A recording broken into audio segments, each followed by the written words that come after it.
When you've created a template for your new countertops and your template is larger than your substrate, how do you seam it together? In this video, we're going to show you step by step how we seam, how we biscuit, how we adhere our substrate together for a long-term bond that's foolproof. Coming up.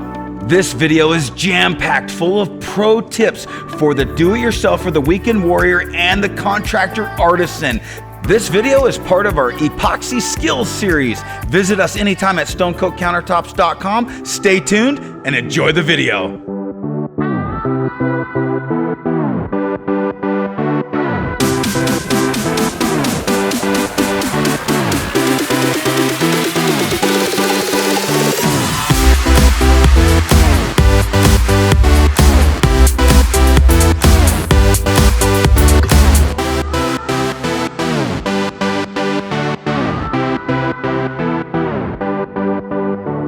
Remember, when you subscribe to our channel, click on the red subscribe button and be sure to ring the bell so you get notified every time we have a new video. Thanks again. I have a scrap of MDF that I used on building a backsplash for another job, and this will be plenty big enough, so I'm just gonna seam this onto my piece, and that will double us up to give us enough meat to create a good overhang. Whenever I seam anything, I'm gonna oversize it and I'll cut it flush with my skill saw. That's a pro tip. I'm going to put a biscuit every 6 inches. I'll start 1.5 inches from the edge and I'll go every 6 inches thereafter. I'm also going to use my speed square to give me reference lines so everything lines up nice. You can use a dowel jig or a pocket screw or any form of joinery you'd prefer. I like to use biscuits because they're fast and it's plenty strong to give me a long-term bond.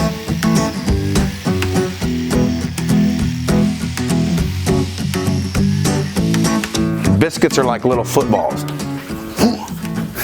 I like to dry fit everything to make sure I have a great fit.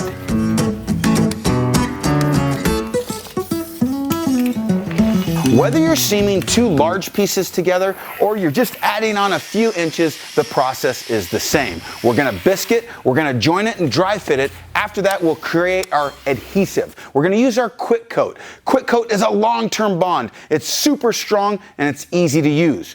We're gonna use our thickener to add some meat, really thicken this up so it doesn't drip everywhere, and that makes it easy to squeeze it together, clamp it, set it, and forget it. I'm gonna put some cardboard underneath where this may drip, that way I don't get epoxy on my floor. Epoxy on the floor, you know, that's a good idea. Have you seen my videos on how to do 3D metallic floors? Those are pretty sweet. Quick Coat is simple. It's a 1-to-1 ratio. You're gonna mix it, and then you're gonna use it pretty quickly. It sets up in 15 minutes, so get to work. I'm gonna add my thickener. Usually at a 1-to-1 ratio gives me a nice thick paste. I'll mix it first, then add the thickener.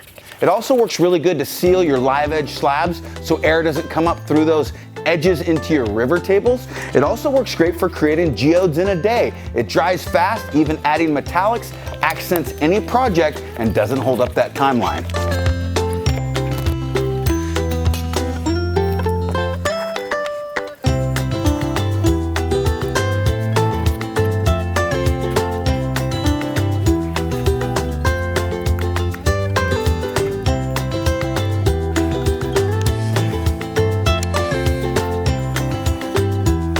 I just butter the top of this excess to leave it proud of my substrate so I could sand it flush. It allows for any shrinkage that epoxy may have, and it'll still be nice and tight. All right, we're gonna let that dry. We'll come back and sand it flush, and we're ready to cut out our countertop. All right, while we've been working on our other island piece, this piece has been drying where we've seamed it together.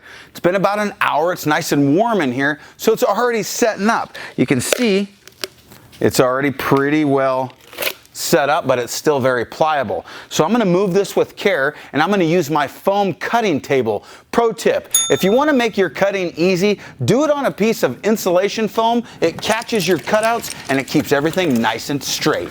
Okay, I'm gonna sand the bottom of this to get it flush so when I attach my drop edge, it's nice and tight.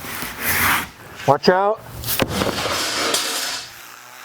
Okay guys, pro tip, you use Titebond 2 wood glue to seam your wood substrate together. Correct. And it holds really well. Right. The downfall to that is you're gonna get a ghost through. You're gonna get a little bit of a seam on top that needs to be addressed with a filler, Bondo, wood putty, you name it, it needs to be filled. The problem with that is it can shrink. Right, it does. And so what I've done is Quick Coat, and I thicken it, and then I use that as the ultimate adhesive. I'm gonna show Kenny right now how solid that is. We're gonna do a test. You guys wanna stay for the ride? You want them to stay for the ride? Yeah, stick around. Find out what happens next. We're gonna glue this MDF together, and we're gonna see how tough it is. We're gonna take it to its breaking point. Just so you know, he's using number 20 biscuits. You can get them at Home Depot, Lowe's, I guess any hardware store, huh?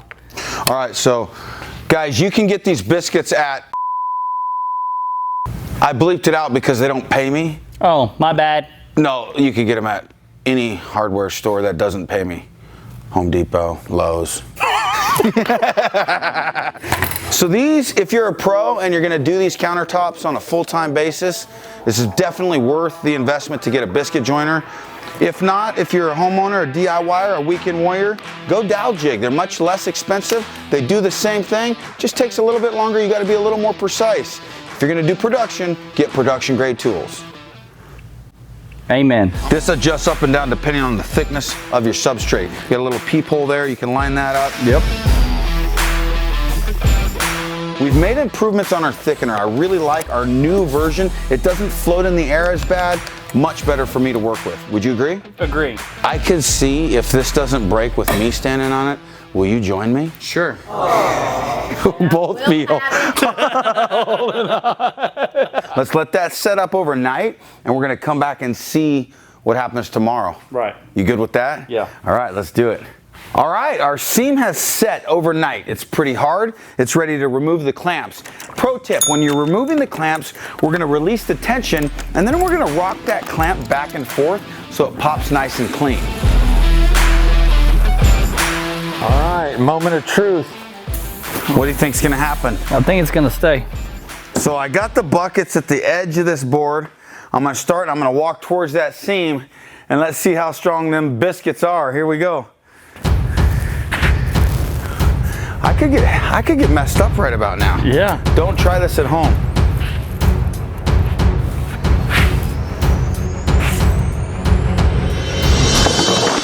Ah! It's strong, but not strong enough for me.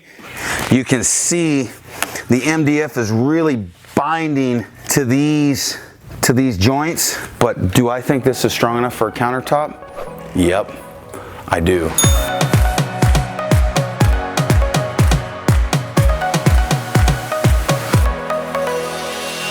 Hey guys, Chris here from Stone Coat Countertops. We hope you've enjoyed this video, but know that it is only one of many in our Epoxy Skills series. You can find links to the rest of the videos in the description below. Also, be sure to check out our website at stonecoatcountertops.com. Thanks for watching, and we'll see you in the next video.